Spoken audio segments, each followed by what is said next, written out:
ಅವರು ನನ್ನ ಹಲಗುರ್ಗೆ ಹೋಗು ಅಂತಿದ್ದಾರೆ ತಾಯಿ. ಹೋದ್ರೆ ನನ್ನ ಪ್ರಾಣ ನಿಮ್ಮಿಂದ ಹೋಗಬೇಕು, ಉಳಿದ್ರೆ ನನ್ನ ಜೀವ ಬೊಪ್ಪಣಪುರದಲ್ಲಿ ನಿಮ್ಮಿಂದ ಉಳಿಬೇಕು ತಾಯಿ.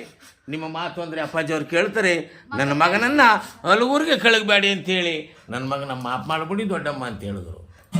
ಸಿದ್ದಪ್ಪಾಜಿ, ಚೆನ್ನಜಮ್ಮನವರು, ರಾಜಪ್ಪಾಜಿಯವರು, ಮಳವಳ್ಳಿ ಸ್ವಾಮಿಗಳು, ಬೊಪ್ಪಣಪುರದ ಬುದ್ಧಿಯವರು ಹೇಳಿದರು, ನನ್ನ ಮಗನನ್ನು ಹಲಗೂರು ಕಳಿಸಬೇಡಿ ಅಂತೇಳಿ ಮಾತು ಮಾಡಿಸ್ತಿದ್ದೆ ಕಣೋ. ದರಗ ದೊಡ್ಡವರು ಹೇಳಿದ ಮೇಲೆ ದರಗ ದೊಡ್ಡವರ ಮಾತು ದರೆಯಲ್ಲಿ ಸುಳ್ಳಾಗಬಾರ್ದು, ಭೂಮಿಗೆ ದೊಡ್ಡವ್ರ ಮಾತು ಭೂಮಿಲಿ ಸುಳ್ಳಾಗಬಾರ್ದು ಕಣೋ ಸಿದ್ದಪ್ಪಾಜಿ.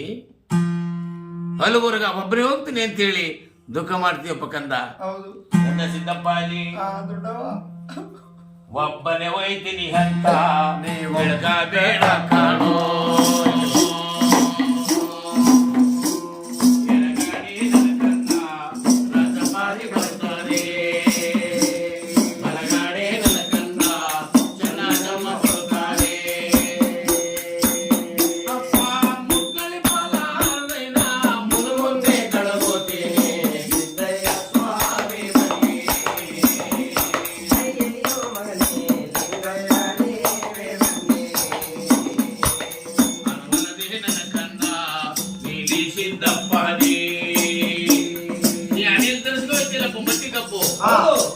ಮಟ್ಟಿ ಕಪ್ಪಿನ ಒಳಗೆ